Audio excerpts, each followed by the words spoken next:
Today, we're diving into a topic that is absolutely critical for anyone who creates anything, really. Whether you're a student, a researcher, or just putting stuff out there. We're talking about plagiarism.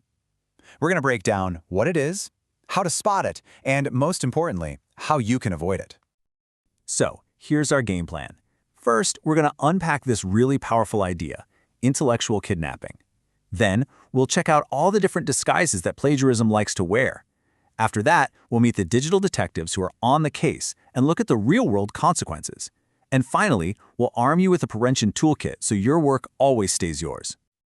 Okay, let's just jump right in with a pretty provocative question. It sounds intense, I know, but it really gets to the heart of what we're talking about today. So think about it. Are you an intellectual kidnapper?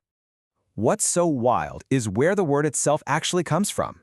Plagiarism is derived from the Latin word plagiarius, and it literally means kidnapper. So this isn't some stuffy modern academic term. Nope, it's rooted in the idea of actual theft, stealing someone's ideas, their words, and then pretending they're your own.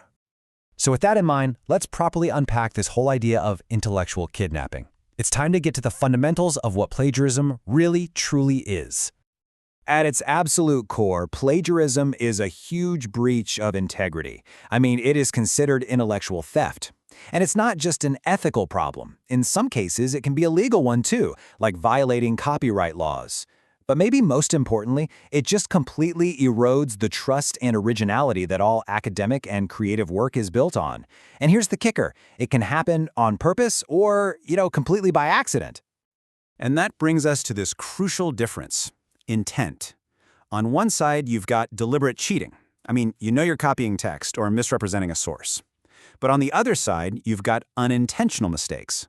These usually happen because of simple errors, like you didn't know the citation rules or your notes were a total mess. But here's the thing you have to remember. Whether you meant to do it or not, the outcome is exactly the same. It's still plagiarism. Plagiarism isn't just one single act. Oh no. It has many, many faces, and we're about to look at them like they're suspects in a police lineup.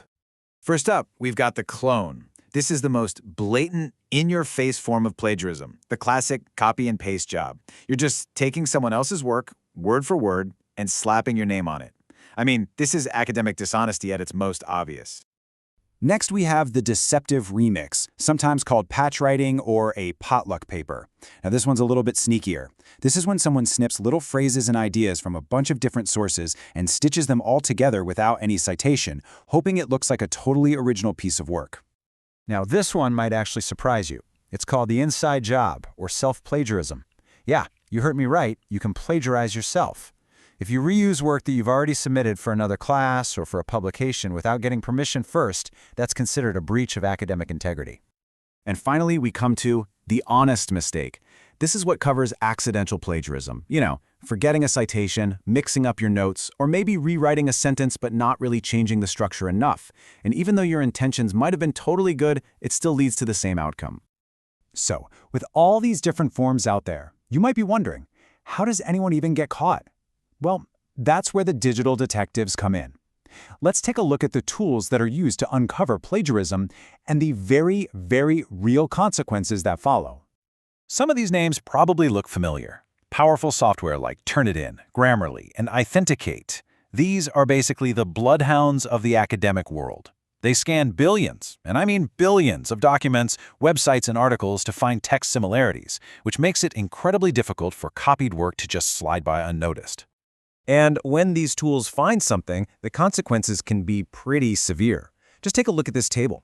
It shows the penalties for students under India's University Grants Commission guidelines. As you can see, if your similarity score is between 40 and 60%, you could get debarred for an entire semester. And if it's above 60%, your whole course registration could be canceled. Gone. And hey, it is not just students who have to face the music. The stakes are incredibly high for faculty and researchers too. A similarity score between 40 and 60% means you have to withdraw your manuscript and you lose a year's salary increment. And as you can see, the penalties just get steeper from there. Okay, wow, that was the scary part. But here's the good news. All of this is completely avoidable. So let's pivot away from the problem and start talking about the solution. It's time to open up the prevention toolkit. You know, the best defense is a good offense, and academic honesty is really just a habit you can build. It boils down to 4 key steps. Number 1, cite everything. If it's not your original idea, you have to give credit. 2, get your quotes and paraphrasing right. Use quotation marks for direct quotes, and always attribute paraphrased ideas. 3, keep really good notes so you never confuse your own thoughts with your sources. And 4, use those digital detectives for good.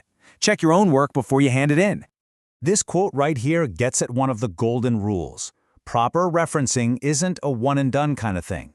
You need to cite your source right there in the text where you use it, and you need to list it again in your full reference list or bibliography at the end.